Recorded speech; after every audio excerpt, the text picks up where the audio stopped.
Greetings, everyone. My name is Stephen Neely. I'm your co-host for the Virtual Dalcroze Meetup, and I'm here with my dear friends and colleagues, Emma Shubin and Veronica Bileski. And we are thrilled to welcome you to the 70th or 71st Virtual Dalcroze Meetup, which is wild and fun, and we're so proud of the community that has come together. We have a nice group of people with us today. Here to present, and we just remind ourselves and everyone that you always can come live. We love it when you come live, but we also know that lots of people watch the videos after the fact, which is why we post them in the online archives. So if you go to virtualdalcroze.org, there are three cool things. At least there's more, but there's three cool things that you could do at the archive at the website. One is you can subscribe to the mailing list, which helps you know when all of the meetings happen. Second, you can subscribe to the calendar, which will convert the start times of all of those meetings into your time zone, and it'll just populate your calendar. And then thirdly, you can find all the links to all the 70 past meetups with short descriptions of what was covered in each of the meetups are all there on our archives page, and that's all for free. And then if you would like to watch any of the past master classes or short courses, obviously, all that content is there as well for a small fee that honestly doesn't get any of us rich, that's for sure. But it does help keep the lights on. So it helps us be able to fund our admin and our publicity and such things. So thanks everyone for being here. At the start, hold on, I'm going to check. Veronica has posted the agenda. Our first thing is we often go into breakout rooms at the beginning of a meetup just to say hi to each other. But with such a small group, I think we'll just say hi. So the normal rules are, who are you? Where are you located? And who do you teach, or who do you work with, or who's your community? So I'm Stephen Neely. I'm in Pittsburgh, Pennsylvania. The eclipse is going to hit us today, 1 hour and 12 minutes after the meeting, or no, 1 hour and 12 minutes from now, 15 minutes after this meeting is to be over. After this meetup, the big eclipse is coming Do through you get total eclipse, Stephen? 97%, someone said. So it's Okay. not total. So we'll have to still wear our We're glasses gonna all do the time. 91%, so I'm gonna go watch it in my little break after this. Yeah, we're hoping. It's pretty cloudy in Pittsburgh, but we've had these bits of straight sun. So if we're lucky, it'll clear up enough that we can see it. I'm in Pittsburgh. I teach at Carnegie Mellon University, and I'm the only Dalcroze Eurythmics teacher. It's required coursework for all the CMU students, the music students. So my community are university students, and that's that. I hand it to Linda. Linda, would you tell us about you? Unmute.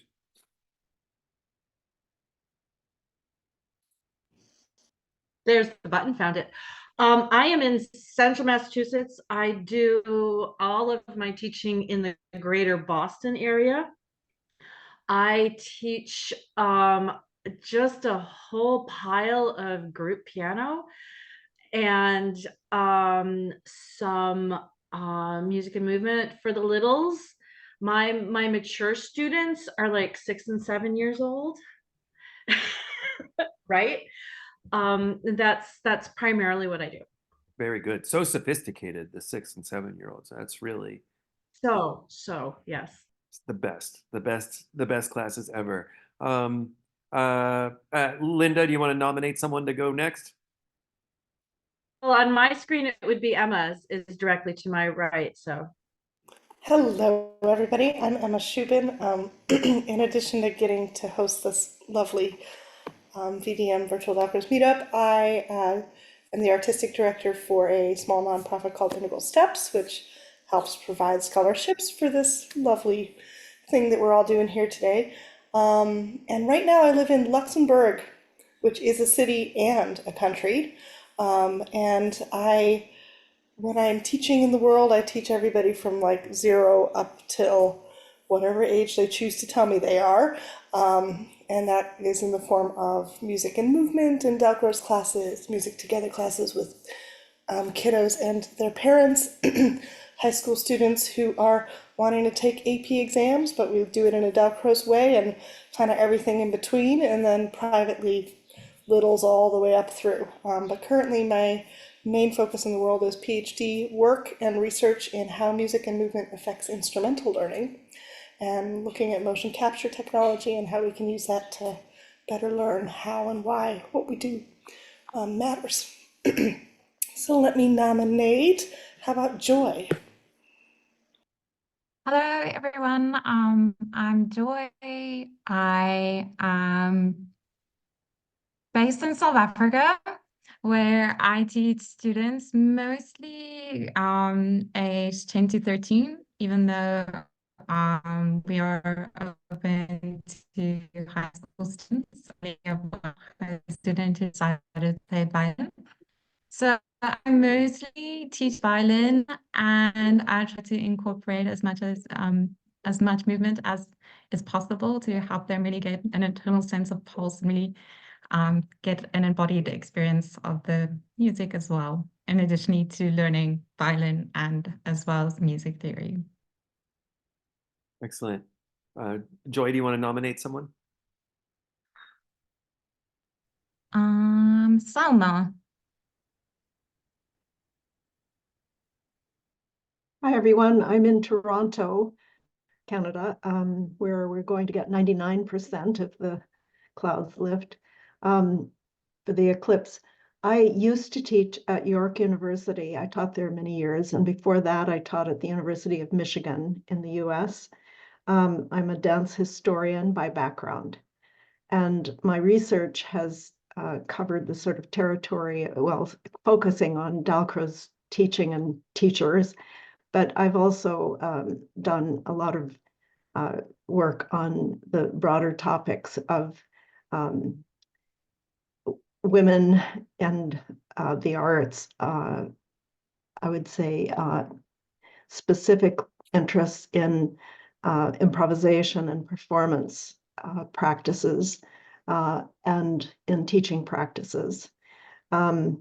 I love the VDM format because for me, it's a kind of ongoing movable feast of learning about who does what, where, and why. So it's to me just a perfect way to understand the sort of communities that are attracted to and involved in music and movement teaching influenced by Dalcroze. I pick Tao. Hi, Tao. I'm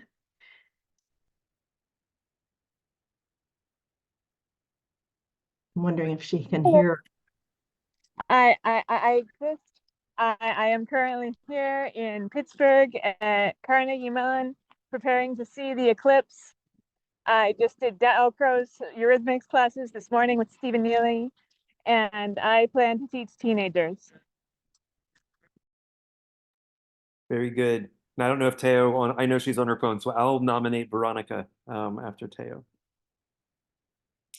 Hello, I'm in Boston, in Massachusetts, in the United States, and I teach flute and piano private lessons, and I teach Dalcroze classes to ages 3 to 14 currently. Catherine. Hi, I'm in Berkeley, California. And I used to teach flute for many years, and now I teach piano, although very little. And I got through about half of the Dalcroze course in summer things, and then all kinds of life events happen. So I'm halfway there, but I love integrating it with, especially the beginners, just using bits and pieces here and there and it's really helped with the, especially, rhythm and pitch actually. So I really enjoy it, and I just find it super fun to do myself as well. Very good. So, and very grateful to the VDM, because out here in the West, we've got almost nothing going on Dalcroze wise. Well, we are so happy to have all of you, and welcome to all our friends who are just watching after the fact. We have a really great spring planned. We have still a couple meetups that are on the calendar. So again, go to the calendar page on the website and subscribe to the calendar so you can see when all the upcoming meetups are and figure out, are they at the early time or the late time for you in your time zone. We swap between roughly 2 different time slots so that our friends around the world have an easier time of coming to at least every other one. So if you're on the East Coast of North America, you probably can make it to all of them. But if you're in Europe or you're in Japan or Australia, you're probably going to be able to get to one or the other of the two slots, unless you, like many of our colleagues over these 4 years, want to get up at 2 in the morning, which we've had a little bit of that. But mostly we're trying to make it not too uncomfortable for everyone to get to at least half of what we can offer. Coming up soon, in 2 weeks, is our next masterclass with Fumiko Handa. Fumiko Handa Bauer, who is a dear friend, a wonderful musician. I've known her for many, many years. And she has specialized in work with the youngins, with the littles. And I believe that her agenda is to share with us ideas that she's doing with the little kids. So for anybody who is working with children, or anybody who just wants to be around a beautifully musical Dalcrozian, please sign up for Fumiko's class.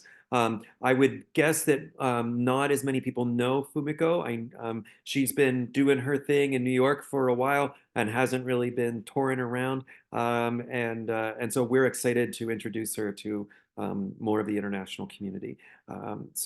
Fumiko comes out of the Dalcroze Japan training and people, and she did a lot of her early study at Carnegie Mellon. So that's how she and I go way back. And then in June is our last masterclass of the season, where Temed Janai Deveau of Switzerland, who is a new diplome from the Institut Jacques Dalcroze, she will be leading, and she's super dynamic and really exciting and fun.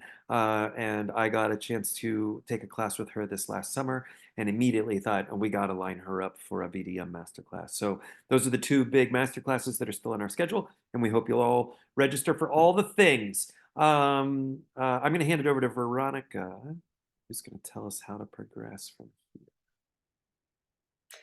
Okay, so our first presenter, Greg Risto, made a little video, and he's available for questions. I think he's off watching the eclipse because he's in the path of totality, but he said he can hop on and answer a few questions.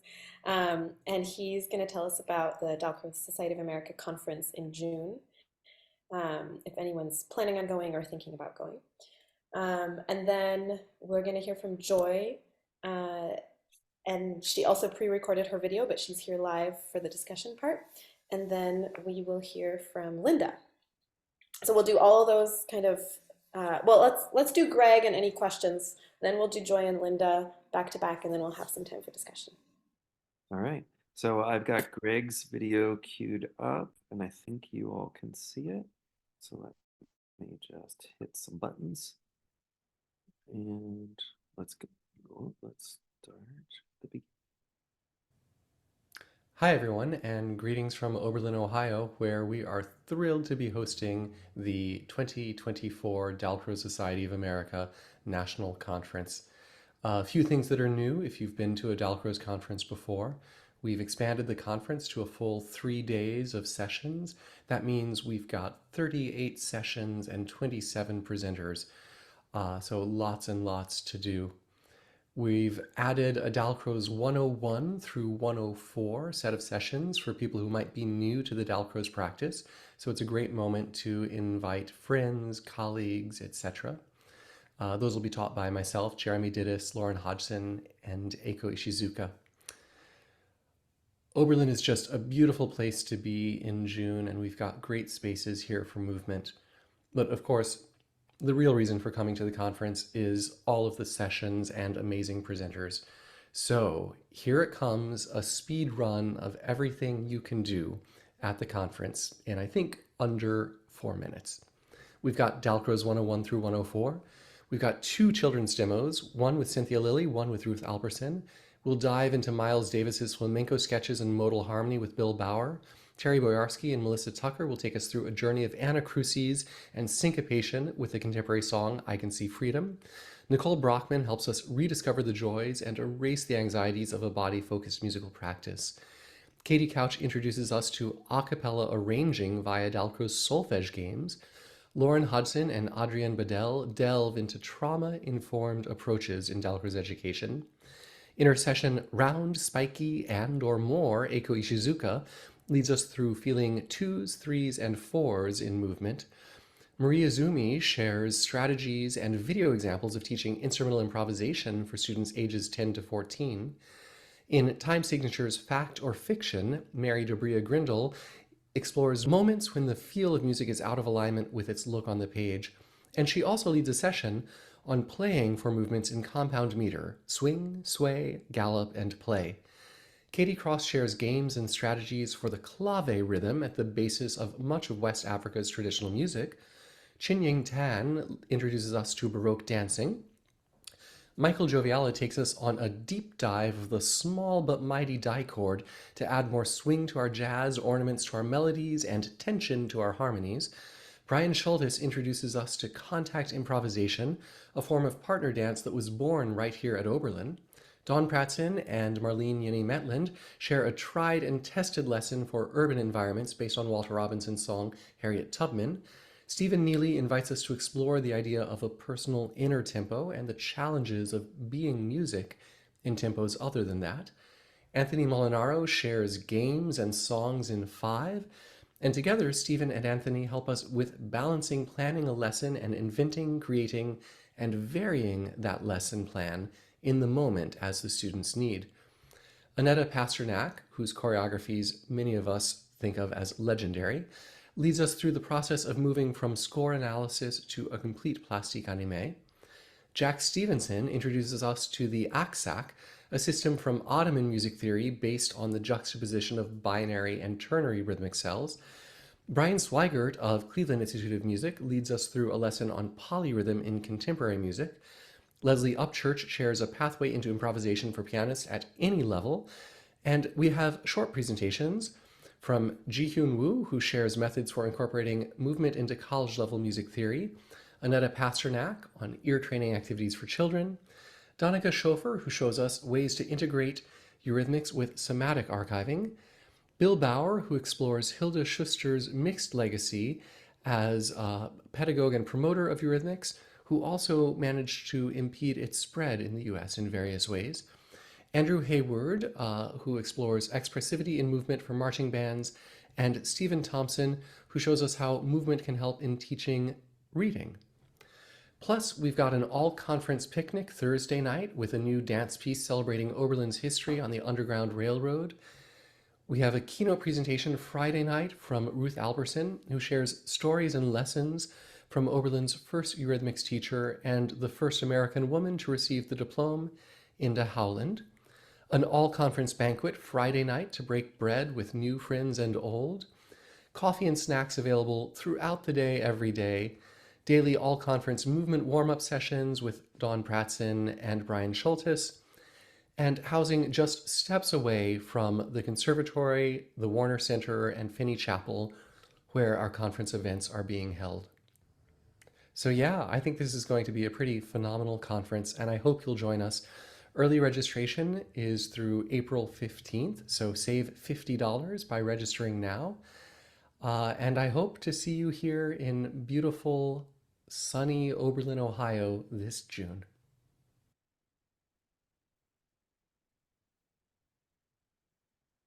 All right. Yay, There was thank so you. much. And look who has joined us at the perfect time is Greg Risto himself outside and ready for point of sale system that helps whoa, you whoa, sell whoa. every stage of your Hold on, business. sorry. Need a fast and Stop. secure way to take Stop. payments in person.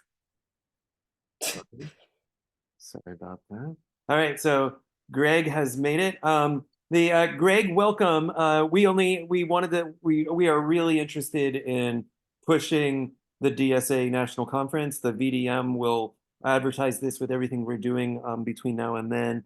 We're really happy to be associated and to, I mean, we're all the same crowd, so we're really excited for all of that. While we're here, do you have any last comments, or is there anybody in the room have any questions for Greg?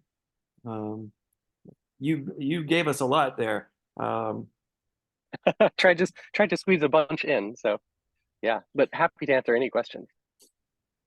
No, I don't. Oh, Catherine's got a question. Oh, yeah, I just wondered how many things are at one time so that you have to skip 2 out of 3? Yeah, so most of the time it's, pick 2 out of 3, exactly right. 3 sessions going on at any given time. Very nice. it is so much work putting together such a conference.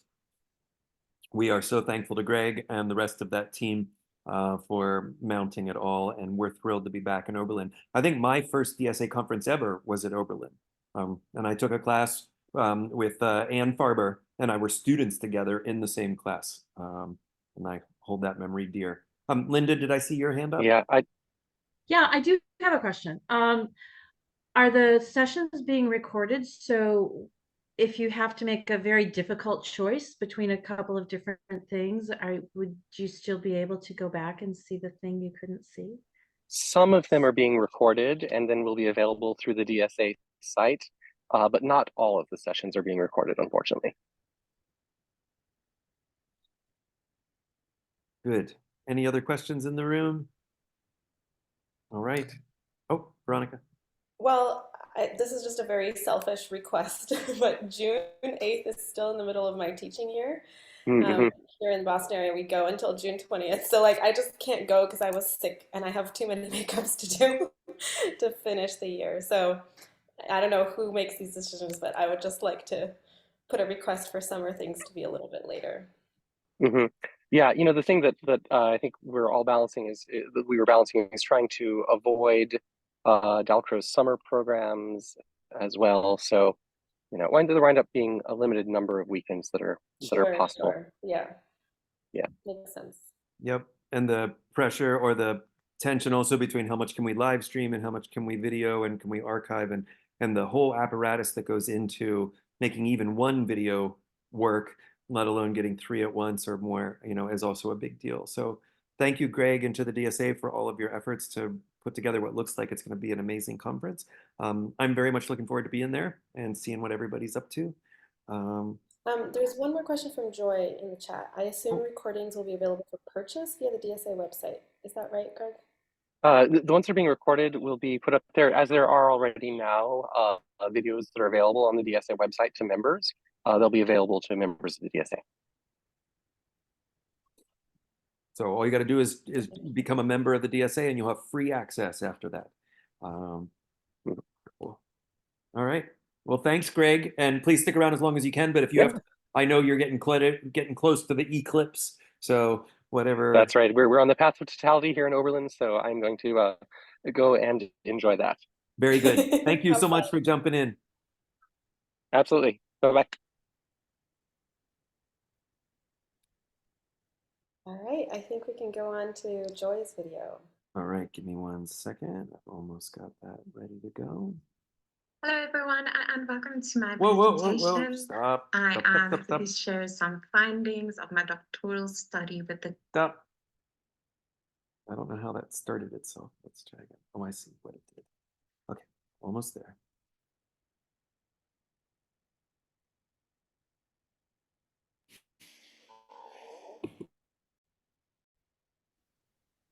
Hello, everyone, and welcome to my presentation. I am happy to share some findings of my doctoral study with the title Moving Towards Social Cohesion Through a Dalcroze-Inspired Approach. The purpose of this multi-site case study was to explain how a Dalcroze-inspired approach can facilitate the nurturing of social cohesion at 3 community music engagement sites in a peri-urban area in the Northwest Province of South Africa. The students who were engaged with service learning at Sameka Primary School, Sechaba Primary School, and Vukona Community Development Center were included as participants in this study. I collected visual and interview data with the students who agreed to participate. The data analysis process consisted of thematic analysis and the application of multi-site case study procedures.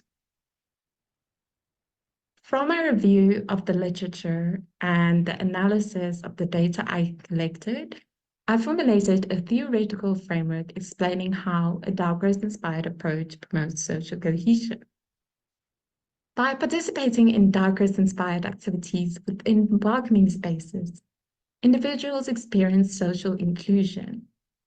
Social inclusion is based on trusting relationships that are built within contexts that celebrate diversity.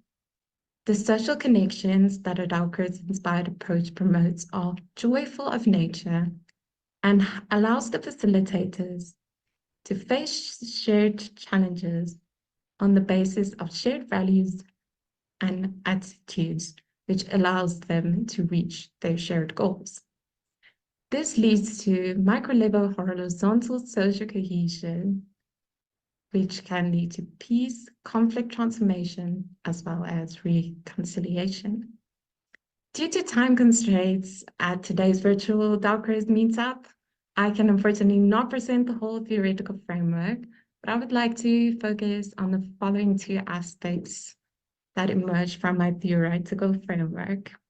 Firstly, I would like to talk about a trauma-informed teaching of a Dalcroze-inspired approach, and also building relationships based on trust in a Dalcroze-inspired class.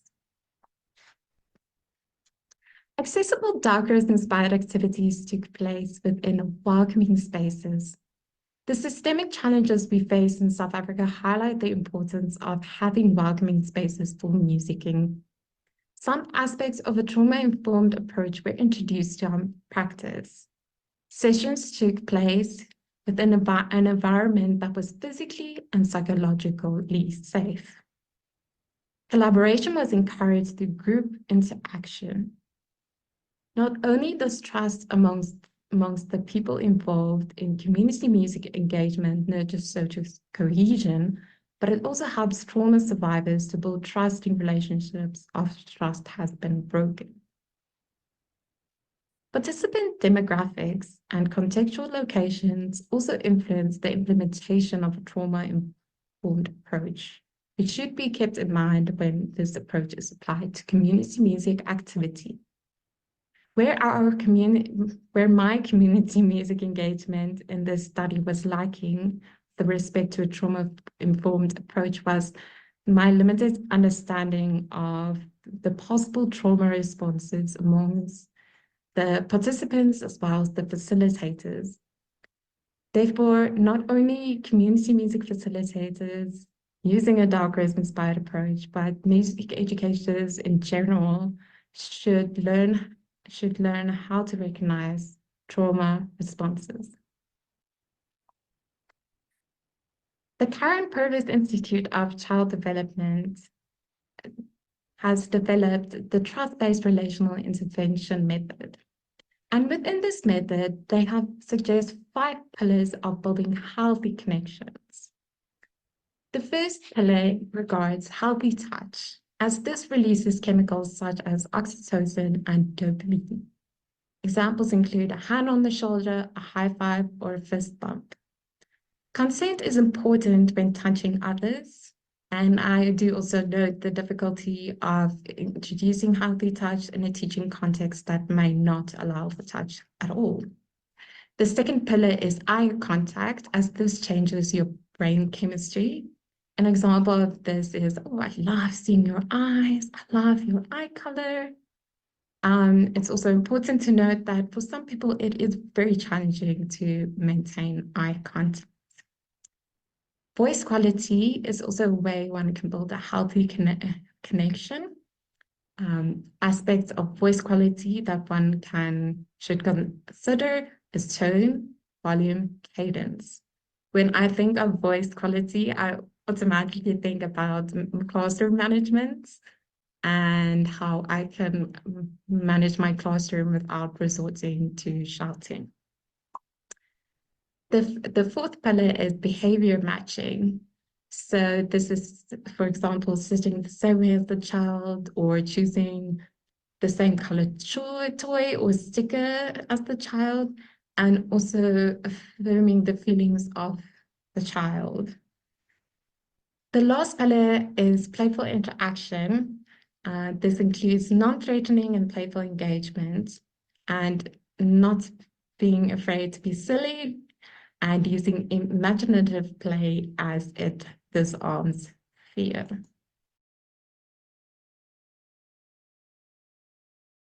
There is a lot more to Joy's presentation, and she actually is very kindly sharing the whole kind of 15-minute recording that she initially made. So we'll send that out in the newsletter. We thought it would be better to have Joy here live and have that discussion, and so to cut that presentation a little bit short. Linda, we'll move on to you, please. And then we'll do a discussion all together. Sure. Um, so like I mentioned in the introductions, I teach a lot of group piano classes for little kids, and which are not the greatest thing. But I think kind of in today's world that a lot of the music classes that are around kind of have a dual mandate. I mean, they have to make money, they have to bring in revenue, but we also want to give our students, the best educational experience we can. And that's often within kind of really constrained circumstances. So I consider a typical group piano class kind of a constrained experience.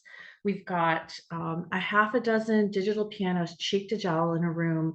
They're packed in, they're sitting at the keyboard, their parent is sitting next to them. There is no possible way these kids are going to do any kind of movement in this experience. And a lot of them, this is their first musical experience. So how do you fix that? How do you make it musical and a meaningful experience for them, and something that they get some sort of quality music experience? In these classes, the curriculum is given to me. I haven't chosen, the books that we're using. This is a method book. The only thing I can do is make it as Dalcrozian as possible. The only thing we have in this situation is our upper body. Really. So when we're doing, and a lot of their first experience in rhythm is not through an experiential movement experience, but through seeing it on the page. So I try and give them as much of a movement context as I can. A quarter note is a picture of a clap. We start there. I don't say, it's 1 beat, 1 1. It's a picture of a clap. So we do claps. And a few weeks later, we get to half notes. And all the method books, it's all mathematical. It's okay, this is 1 beat, this is 2 beats. It's so unmusical, and a lot of the kids just don't get it. So I found that using imagery like a volcano or a firework to make our half notes fireworks. So we see the clap, clap, fireworks. So at least they're getting some sort of movement. And then I'll translate that. I'll give each one of them a little triangle before we ever talk about counting or anything like that, because unfortunately we have to get there sooner than we would want to. We'll take that clapping motion and we'll apply it to a triangle. Ding, ding. And then I'll play for them. I'll play half notes and have them ding the triangle with that motion so they can feel that as well. And then we play find the half note. And I say, okay, here's a song that has it's made out of quarter notes and half notes. And I want you to find the half note. When you hear the half note, play your triangle. And I just play Twinkle, Twinkle, Little Star. And so when they hear that long, and I exaggerated, it's more than a half note, it's really more like a whole note. But so they can really find that and feel that difference between just the beat and the long note. So that's one way that it kind of overcome this really, pretty constrained situation where we want to teach them musically, but it's not a great situation. We're not set up to do it. That's one way that I find to work around that. Beautiful. And thank you. That's what I thought I would tell you guys today. Perfect. Really great to hear from you both. And we open it up for questions, comments, ideas you have in response to these two presenters. Well, the teaching in small spaces and Dalcroze for small spaces and Dalcroze for private lessons, like any of that kind of stuff, there's so much interest in that topic, and so many there are actually more options than I think a lot of people would realize. So even though your students aren't up and moving around, it doesn't have to always be, this one picture of a Dalcroze classroom with everybody with their shoes off and every room is clean and open and full of hardwood and sprung floors and all of that. There's so many different ways we can take the same ideas. And so what we were hearing you say just there is this sort of the core thread, which is just that the body needs to be involved and that music is supposed to feel. So that notion between what is counting music and what is feeling motion is a huge, huge deal. And I mean, even if we just focused on that with all of our classes, we would be doing a whole lot of good. And so I'm happy to keep asking questions about small spaces and us all to brainstorm more ways that we can do it. I think we should name a whole meetup, Dalcroze in small spaces. Without question, that should be a regular once a season. We should have that topic come up. But I just wanted to say there was so much obvious good in what you're doing, Linda. Just the way you were demonstrating and the way you're talking about it. Congratulations on making a lot out of a room that actually has a lot of potential that is in many cases not well utilized. And so it seems like you're doing such good. And then I just wanted to say for Joy's, I loved the kinds of touch. Was a funny one. I don't know, funny, but an interesting one. My syllabus at the university never mentioned touch for years and years. Like, I don't think it ever even I don't even think it said the word. And then just a couple years ago, I don't remember why I finally had the notion to put this in. But it started to occur to me that, well, obviously this is anxiety inducing to some people, and if they don't know what's coming, and so my syllabus now says, in the Dalcroze Year in this classroom, we practice 5 kinds of touch: hand to hand, fist bump, high five. We shake hands, we high five, we fist bump, hand on shoulder, and in some cases, hand on the small of the back. And so we'll sort of walk. Oh, we link arms and sometimes we'll touch a back. And so it's just that. We're not doing anything more than that. And actually you can do so much with those things. So we say 5 kinds of touch, in the classroom. And honestly, I've really seen it. It just took immediately. It was so easy to write in and so easy to comment on the first day, to say it out loud. And then I just watched all of my adult students who don't get to opt into my teaching. They're required to take my class. And so it's not like this was their favorite elective ever. It was required coursework, which I think by the end we all have a really good time. But those opening classes can be really fearful for some people.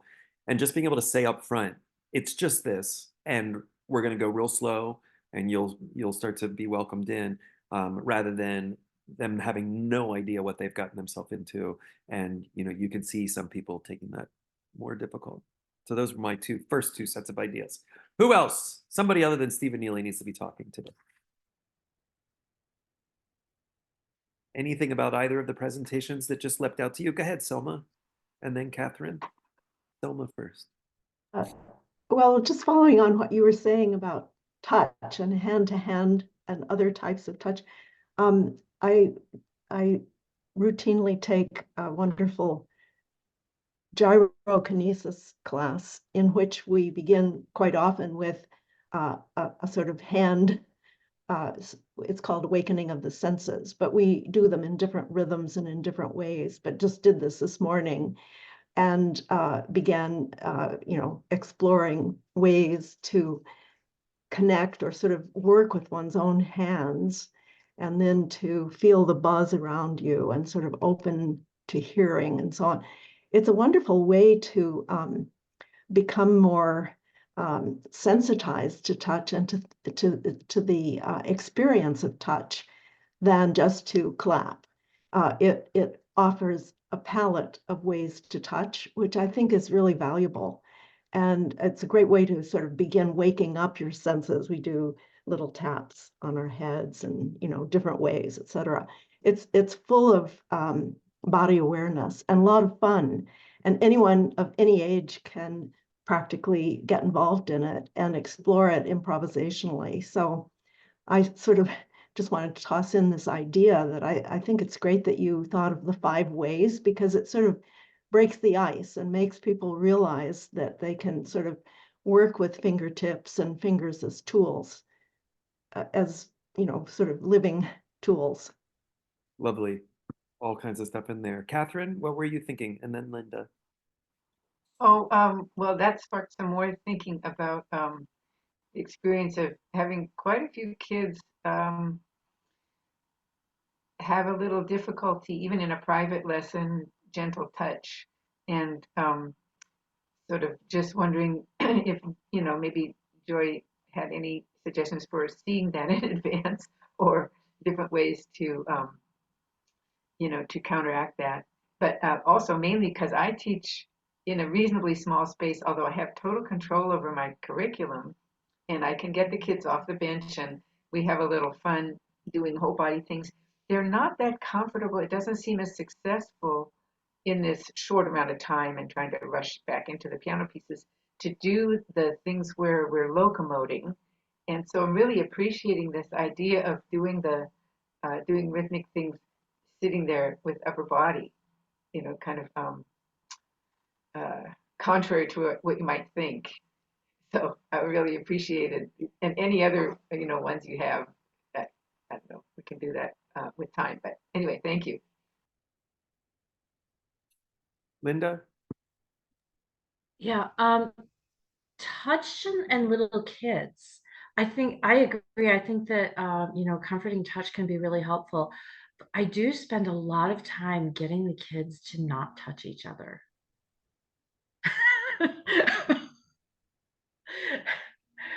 Oh, he touched me, he's sitting in my spot, he's too close. So it's kind of touch. I think touch is kind of an interesting topic when you're dealing with, in early childhood. As there's teacher to student contact, and then there's student to student contact, and I think I need to do a little more thinking on that. I'm curious how touch might work in the children that you were working with. Was it specifically, I think that little grid was more, adult to child, teacher to student contact. Is there any peer-to-peer guidance on that? I'm not an expert when it comes to trauma-informed practices and especially trauma-informed teaching. I'm still reading up about it. But there is also a trauma response can also be, kids bumping into each other and doing that touch that you're talking about. Yeah, I think this is as we're now talking about it, I realized what a intricate topic touch actually is.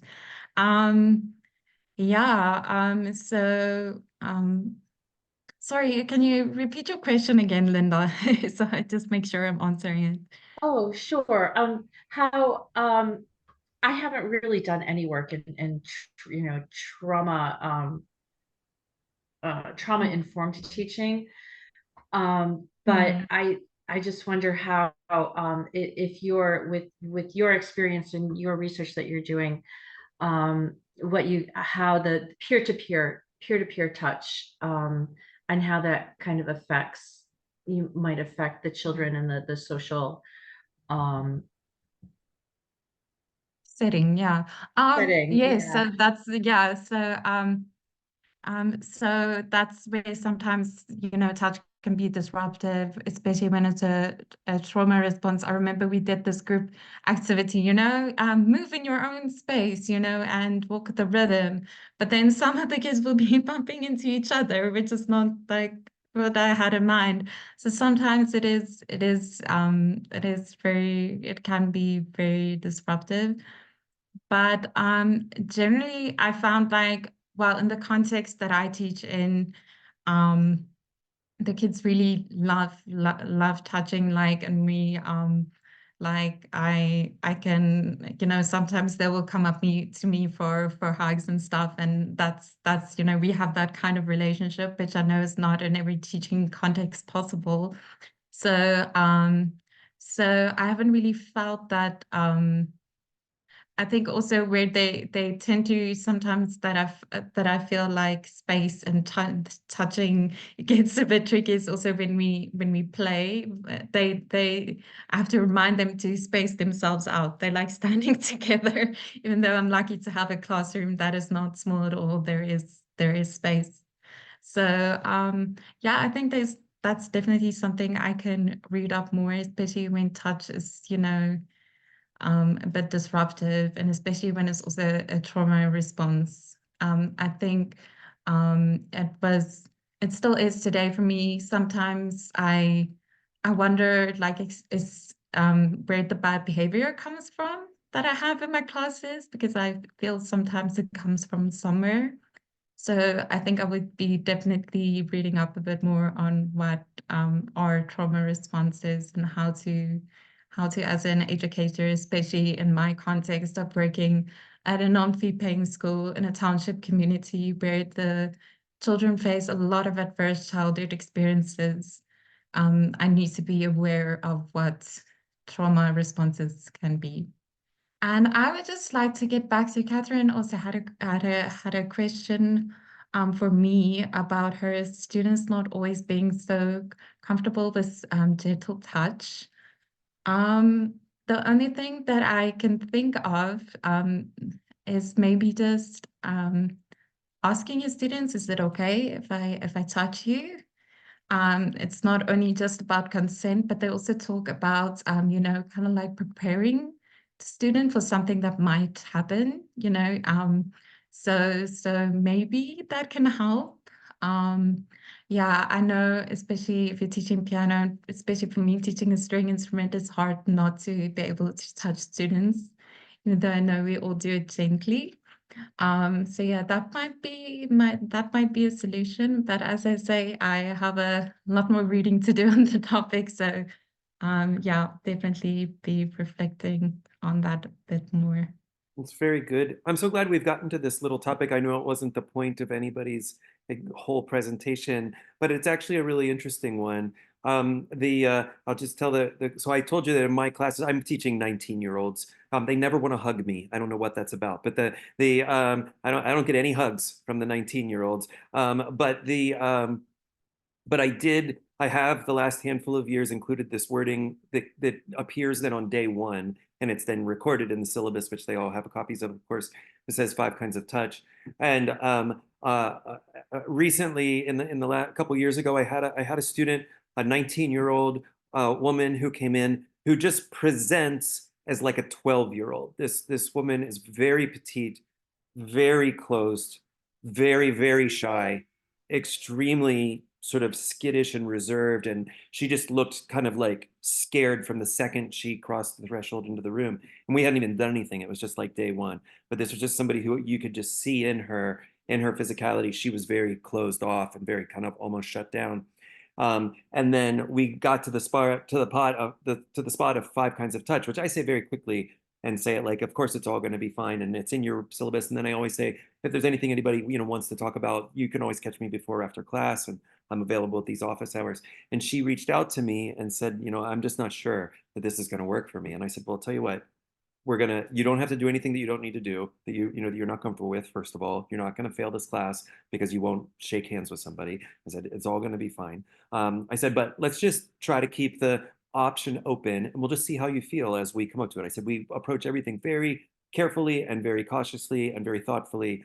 And I said, I think there's a good chance you'll be able to participate fully. But if at any point you can't, you have no fear. You can always sit out. We'll find modifications. So then a couple classes went by, and we came up to what is for me one of my first sort of most, by that point in the semester, it is the most intense bit of touch that we do, which it still isn't. We're not hugging each other. It's still one of the 5 kinds, but we're really quite close to each other, and we're taking turns regularly. Like, we don't just shake hands and walk away. We're sort of touching our neighbors' hands, and then they're touching ours, and then we're with them and they're with ours. And it's kind of a back and forth, and then we trade partners and we do it all again. So there's a fair bit that's going on in those particular lessons. That class came around that day. This young student came into class, and I thought, oh, I see her. I said, hey, can I just say hi to you for a second? The 2 of us stepped into the hallway, And I said, I just want you to know this is how today's class is going to go. So this idea of giving advance notice was really a big deal. And I was just fortunate that I was of a presence of mind to think, oh, I have a minute, I can tell her. So we went into the hallway and I said, I just want you to know this is how the class is going to go. And I don't normally tell my students the lesson plan of the day. In fact, I pretty much never tell them the lesson plan of the day in true sort of traditional Dalcroze fashion. But in this case, I said, here's how it's going to go. It's going to go like this, and then that, and here are the steps. And then I didn't touch her at all in the hallway, but I sort of pantomimed where my hand would end up and where her hand would end up, just so that she could kind of vision how it would go. And I said, again, you can modify any way you want, or you can sit out if it's too much. I said, we're all going to be fine. It's still very early, but I just wanted you to know what's coming up. She said, thanks. We went into class, we went through the class, and she ended up participating fully. She did absolutely everything that everybody else was doing, and she felt fine, and it was all good. But then the thing that blew my mind is after class, I kind of found her and I said, how are you doing? And she said, no, I'm fine. She said, that was just fine. And she said, I was really worried. I thought she would be wigged out about someone touching her. And I don't know if that's just like, I'm the male of power and she's the female who's, who has no power in that situation. I don't know if it was that I was reading in, but I don't know. That was my assumption, that if she was going to have trouble with touch, it was going to be that she was worried someone was going to touch her and sort of violate her space.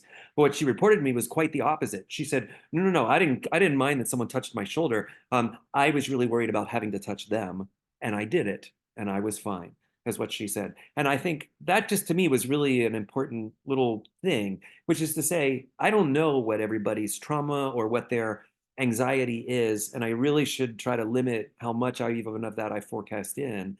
Because the thing she was actually worried about was the complete opposite of the thing I thought she was worried about. I saw her touching as power, and she'd be in control and she could choose, but that wasn't it at all. There was something about her being the initiator that she was very out of sync with. That isn't something that she had an experience with.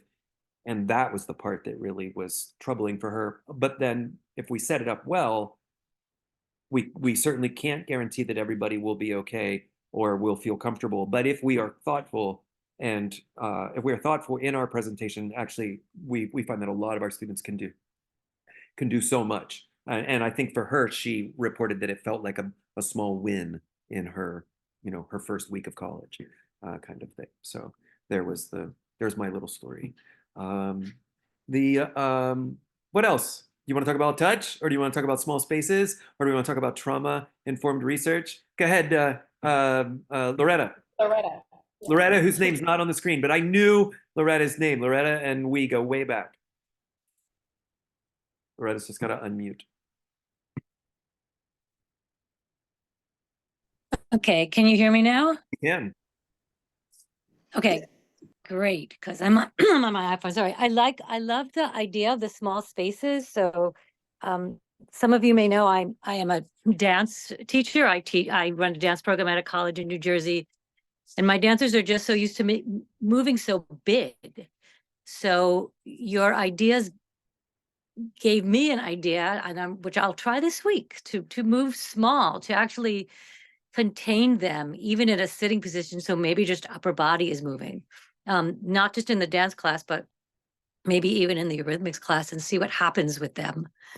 Because if I give them something to move, and that's the other thing, they touch each other because they're dancing together all the time and they're constantly lifting and levering each other. So I couldn't say don't touch. They're still going to be literally like rolling over each other in the class if that happens. So I love this idea to just see what happens if we contain the space. It might be more delicate. And maybe, Loretta, Thank you. you can do some exploration and then come back to the VDM and share it with us, and we'll do like a Okay. small space meetup. Because Yep. I think Yeah, especially with your it's nice dance to- background and what you're doing with your students, like I think you have the opportunity to play with a lot of things and maybe share some things with us. Yeah, I'll try it this week. Thank you for the ideas. It's great. It's great to hear everyone and see everyone. It also brought up things for me, Linda, of just, I think we've already kind of said it, but like maybe we need more information about how we can teach or better help students learn how to have productive and safe use of that sense in a classroom. And I definitely think a lot about how some things we ask kids to do, they never have been specifically asked to do, which is a big role that we play, especially for that age range. Like to assume that a child knows how to do a specific movement when often they have never actually been asked to do it before. And it's such a cool role that we play and so important. And that actually is not always just true for like ages 3, 4, 5, 6, 7. Sometimes there are adults who, because of our current era of life, have never done different types of movement. And so I sometimes forget that there's a lot of real estate in my room. I don't necessarily have to, like, sometimes I get a little worried about the musical thing I want to teach, or like the certain type of musicianship skill. And I forget that this is a really important one that translates to how I might understand or feel or use myself to make an instrument be more communicative, or to have a different type of experience exchanging with a colleague over, through chamber music, et cetera, et cetera. The list goes on. But Yeah. I think this could be a definite, like, that, the small spaces plus, like, how do we approach teaching this in a safe way? It rings a bell for me because I think, Linda, I was talking to you about this the other day, but people here have heard me maybe talk about at Integral Steps some of the self-regulation piece that came from my founding partner's own experience as a developmental psychologist was a huge light bulb for me as a Dalcrozian, that we actually touch this part of how kids develop in their family unit and how family units work together, and like that I had a lot of information but didn't necessarily have a lot of comfort of how to communicate with other adults. And especially at that time, I didn't have my own kids, so I felt like I even had less of the right type of traction or something to be able to cleanly share information without saying things that I knew were true to the experience and my context. And so, like, I'm not saying that we all have to become, movement therapists, but I think we might have a more important role than we realize these days. I totally agree. I mean, and in terms of, elemental movement that you would assume that everybody can do, but they can't. I have just taught countless numbers of children how to gallop and how to skip, because they're little, they don't necessarily know that. But in a more basic level, I've really been focusing in the last year or so, just getting kids just to be more in their body, to just take up some space, take up space, be strong in your space, be strong in your space. Now be gentle in your space, be strong in your space, be gentle in your, just things that are just that basic. That's not And just, then that's absolutely profound. That's big. That is profound work.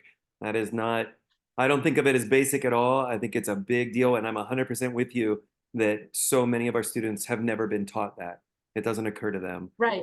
The difference in that How can you understand the strength of the forte or the gentleness of the piano if you can't inhabit your space? Just be that way. Never mind, walk that way, or whatever. It's so good. Oh my gosh, friends, we're on such a good spot. It's one of my favorite meetups of the year, I'm quite sure. Thank you all for being here. It's on the hour and the sun is like half covered, so I'm gonna go outside and try to check it out. I appreciate you all. Thank you so much for being here. Thank you, Veronica, for helping us get today organized. Veronica did so much of the heavy lifting for today. Thank you, Emma, for being here, and everybody, Joy and Linda, and everyone. Thank you so much for presenting.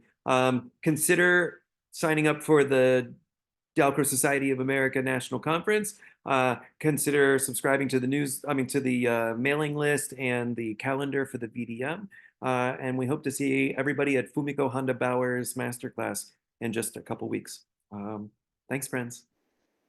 Thank you all. Thank you. Take care.